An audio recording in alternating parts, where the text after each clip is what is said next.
भाई एक बार सारे मिलके एसएससी के लिए जोरदार ताली बजाओ, ठीक है। और भाई उनको अप्रिशिएट करो, क्या काम करा है। मतलब कि एसएससी सीएचएसएल का भाई आपके फाइनल मार्क्स आ गए हैं और फाइनल आंसर की भी आ गई है, ठीक है।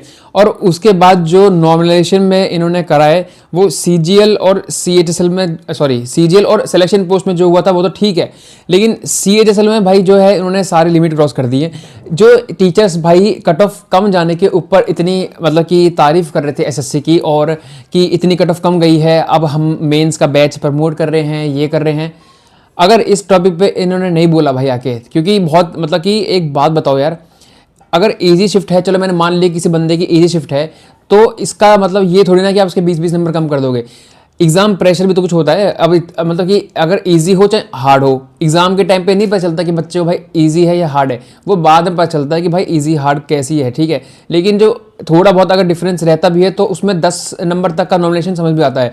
लेकिन यहाँ पर तो भाई 15-15, 20-20 नंबर जो है लोगों के माइनस कर रखे हैं, तो भाई इसका क्या मतलब है।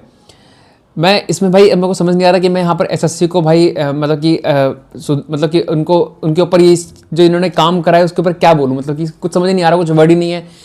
आप लोग बोल रहे थे ना कि भाई कब आएंगे मार्क्स, कब आएंगे, ये कब आएंगे, लो भाई ले लो मार्क्स। तो मतलब इसका वेट कर रहे थे हम लोग भाई मार्क्स का, मतलब कि ये देखने के लिए। सीपीओ के बच्चों का भाई और दिल्ली पुलिस काउंसिल के बच्चों के अंदर डर का माहौल है, और होना भी चाहिए, क्योंकि नॉर्मलाइजेशन में जो इन्होंने करा है सीएचएसएल में, ये एक एग्जाम्पल सेट कर रहा है कि भाई अब एसएससी के बस की है नहीं एग्जाम करवाना, जो सीधी बात है। क्योंकि जब से ये नया नॉमिनेशन का मेथड आया है, कुछ पता नहीं चल रहा है किसको किसको नंबर दे रहे हैं। क्योंकि ऐसा भी हो रखा है सीजीएल में और आपके सिलेक्शन पोस्ट में कि सेम शिफ्ट के बच्चे के नंबर, दोनों बंदे के सेम नंबर हैं, ठीक है। 2 बंदे हैं, एक के बढ़ा दिए, एक के कम कर दिए। तो ये किस चीज़ का मतलब किस बेसिस पर नॉमिनेशन कर रहे हो? नाम देख के कर रहे हो क्या कि भाई ये नाम मेरे को अच्छा लग रहा है तो चलो इसका नॉमिनेशन अच्छा दे देते हैं, ये नाम थोड़ा पुराना सा है, ये अच्छा नहीं है, ये मेरी एक्स का नाम था, तो इसको नॉमिनेशन में मतलब कि कम नंबर कर दिए।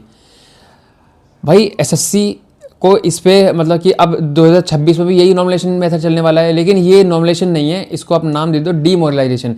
क्योंकि इसमें नंबर कम तो मतलब कि ज़्यादा होना हो वो तो पता नहीं, लेकिन कम आप लोगों ने दबा के करे हैं। सीएचएसएल में आपने देख लिया, मेरे को टेलीग्राम पे इतने सारे मैसेज मतलब कि भाई हमारे इतने नंबर थे, कट ऑफ से इतने नंबर जा रहे थे और अब ये हो गए हैं, वो हो गए हैं।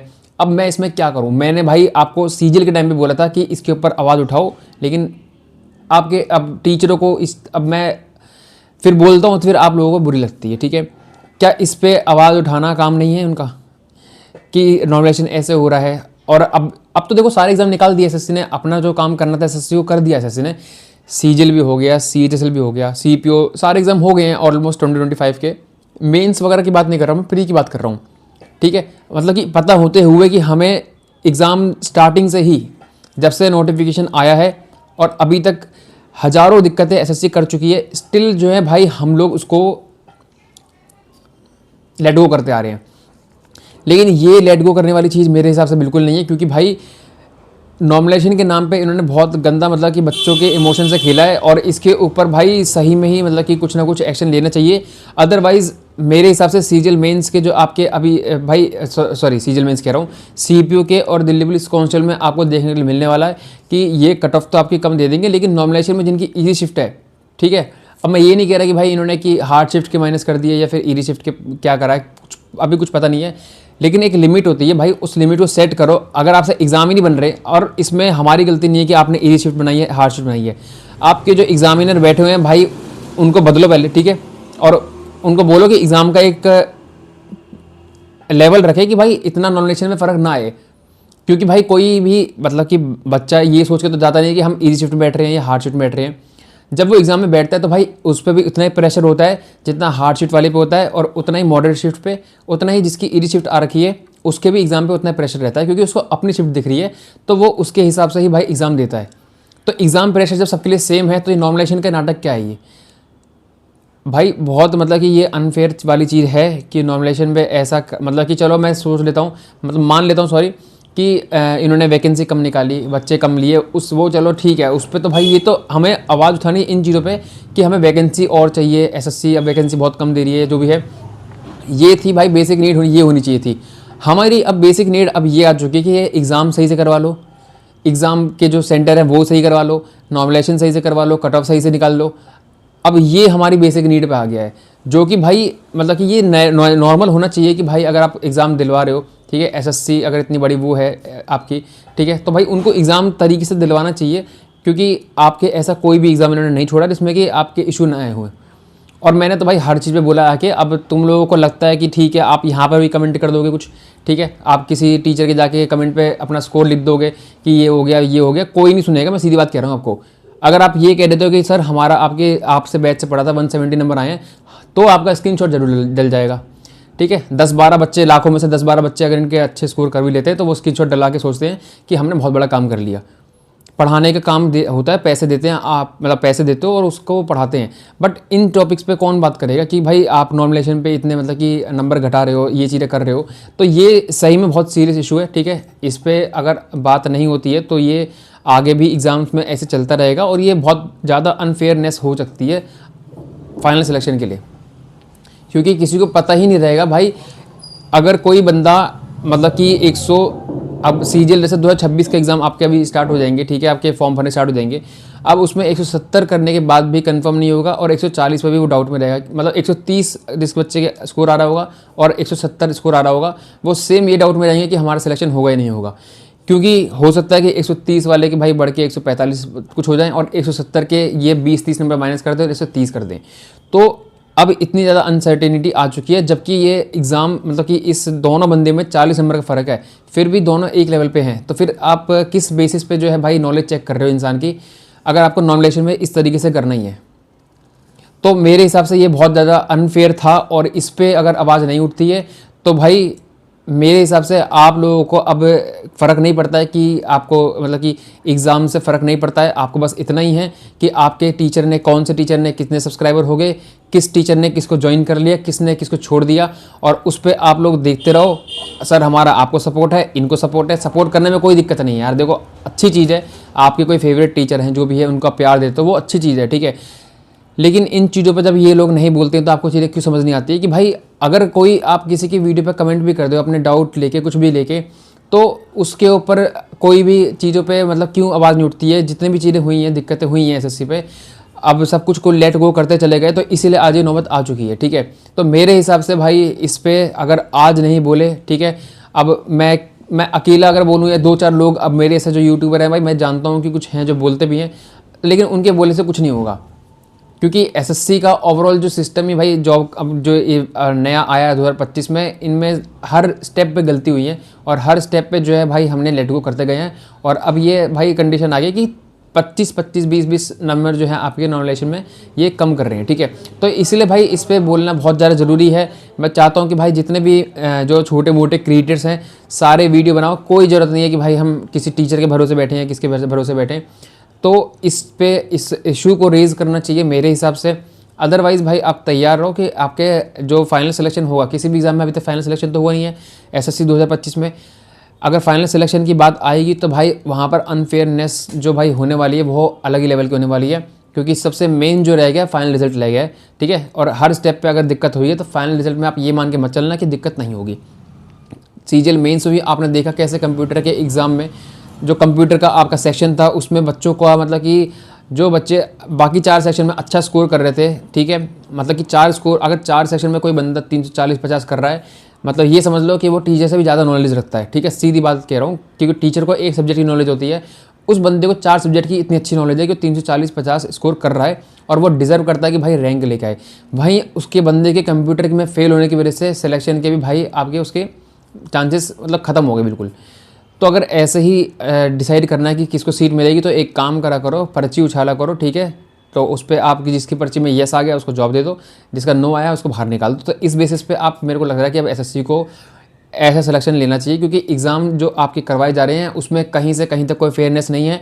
अगर ये सीरियस इशू भाई, अगर आपको अब भी ऐसा लग रहा है कि चलो हमने वीडियो देख ली अब चलो दूसरी वीडियो पर चल रहे हैं, तो भाई मेरे हिसाब से आप लोग छोड़ दो भाई, मत करो तैयारी। मेरे हिसाब से तो मैं इतना ही बोलूँगा, क्योंकि भाई अगर आपको ही मतलब कि आप जब तैयारी करने आए थे तो यही सोच के आए हो ना भाई अब सिलेक्शन लोगे, ये सब ये थोड़ा सोच के आए थे कि भाई ये अच्छा इस टीचर ने आज ये ज्वाइन कर लिया, अच्छा इस टीचर की क्या वीडियो आई है, इस पर क्या बोल रहे हैं।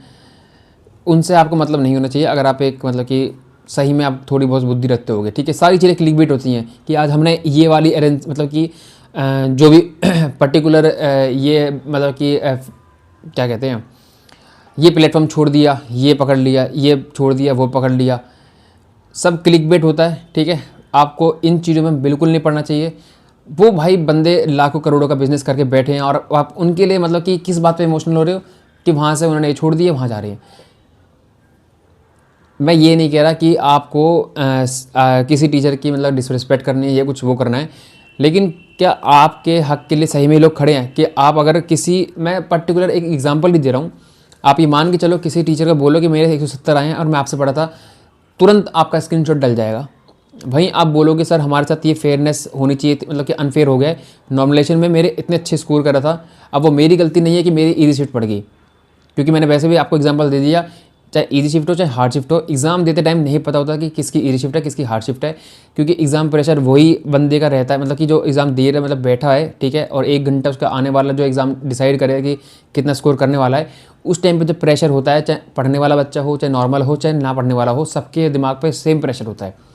बल्कि पढ़ने वाले बच्चे पर जो ज़्यादा प्रेशर होता है कि भाई मतलब कि सही में कुछ अगर हमसे सिली मिस्टेक हो गई या कुछ हो गया तो फिर क्या होगा। ना पढ़ने वाला तो क्या भाई, वो तो ये सोचा है कि हाँ भाई मेरे 50 तुक्के लग जाते रहते उसमें मॉक टेस्ट में, यहाँ 60 लग जाएँ तो सही है। इसीलिए भाई मेरे हिसाब से आपको खुद ये आवाज़ इस पर उठानी चाहिए, और सही में अब टाइम है भाई उठाने का मेरे हिसाब से, ठीक है। और नॉमिनेशन के ऊपर आवाज़ उठनी चाहिए। नॉमिनेशन को अगर ये सही तरीके से नहीं कर सकते तो फिर भाई नॉमिनेशन का खेल ही ख़त्म कर दो, ठीक है। एग्ज़ाम ही लेवल का ऐसा बना दो कि हर लेवल पे एग्ज़ाम, जो मतलब हर शिफ्ट में एग्ज़ाम हो वो एक लेवल का हो। मतलब कि इतना लेवल ऊपर नीचे कैसे हो सकता है कि 30-40 नंबर का डिफरेंस आप कर रहे हो, इतना डिफरेंस कैसे हो सकता है, मेरे को तो समझ नहीं आता। तो भाई आप लोग, और सबसे मेन चीज़ तो आपने इस बार तो एनालिसिस भी बैन कर दिया था, क्योंकि पहले एसएससी को ये बहाना मिल जाता था कि एनालिसिस करने की वजह से नॉमिनेशन पे फ़र्क पड़ता है, और उस चीज़ का जो ब्लेम है ये टीचर्स पे डाल देते थे। लेकिन इस बार तो किसी टीचर ने ऐसी कोई गलती नहीं करी है या फिर अपनी तरफ से ऐसा कोई काम नहीं करा कि नॉमिनेशन में बढ़ने, मतलब कि आप बढ़ने का जो कारण है वो टीचर्स को कह दो कि इन्होंने इस फलाना शिफ्ट की एनालिसिस कर दी थी, इस वजह से ऐसा हो गया। क्योंकि इस बार एनालिसिस बैन था बिल्कुल और किसी टीचर ने नहीं कराया, तो मैं उसको अप्रिशिएट करता हूँ। लेकिन इसमें भी अगर एनालिसिस करने के बाद ये हालत है तो फिर एनालिसिस का फिर रोकने का फ़ायदा क्या हुआ।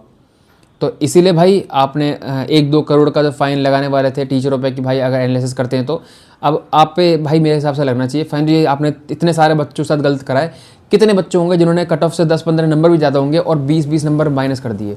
तो भाई ये बहुत ज़्यादा मतलब कि एक ऐसी चीज़ है, ऐसा इशू है कि ये बंद नहीं हुआ। तो मेरे हिसाब से 2000 अभी तो कोई फाइनल रिजल्ट नहीं आया, तो 2026 में भी भाई मेरे हिसाब से तैयारी करना छोड़ दो। अगर कोई टीचर नहीं बोलता है तो फिर तो छोड़ ही दो। बाकी मैं सोचता हूँ भाई, मतलब कि मेरे को लगता है ऐसा कि सारे टीचर इस पर आएंगे और बोलेंगे, और मैं एक्सपेक्ट भी करता हूँ कि भाई कुछ टीचर्स हैं, ठीक है, और वो भी बोलेंगे, ठीक है। ऐसा नहीं, मैं हर टीचर की बात नहीं कर रहा हूँ यहाँ पर कि मैं बोल रहा हूँ कि कोई टीचर नहीं बोलता। मैं उन टीचर की बात कर रहा हूँ जिनका आपने बहुत सपोर्ट करा है और एक लेवल पहुँचाया है, स्टिल वो नहीं बोलते इन चीज़ों पर, तो उनकी बात कर रहा हूँ। बाकी कुछ टीचर्स हर इशू में बोलते हैं, ठीक है, वो आप जानते हो नाम, और कोई भेदभाव किसी टीचर में नहीं है, ठीक है। जो हमारे सपोर्ट में है वो मेरे लिए मेरा फेवरेट है, ठीक है। जिससे मैं पढ़ाऊँ उससे मेरा वो नहीं है भाई, पढ़ाऊँ उन्होंने पढ़ाया मैं पढ़ाऊँ, लेकिन जो हमारे साथ खड़ा है भाई वो मेरे लिए सही है, ठीक है। चाहे कोई भी हो, पर्टिकुलर किसी भी एजेंसी से हो, किसी भी आपकी कोई भी प्लेटफॉर्म से हो, उससे कोई मतलब नहीं है, ठीक है। जो टीचर आपके साथ खड़ा है आपके बुरे टाइम पे, तो वो आपका बेस्ट टीचर होना चाहिए। बाकी भाई इस इशू पे आपका क्या ओपिनियन है, क्या बोलना चाहते हो, वो कमेंट बॉक्स में आप भी बता सकते हो। यहाँ पर मैं इस वीडियो को एंड कर रहा हूँ, ठीक है, और सोचना भाई इस बात पे।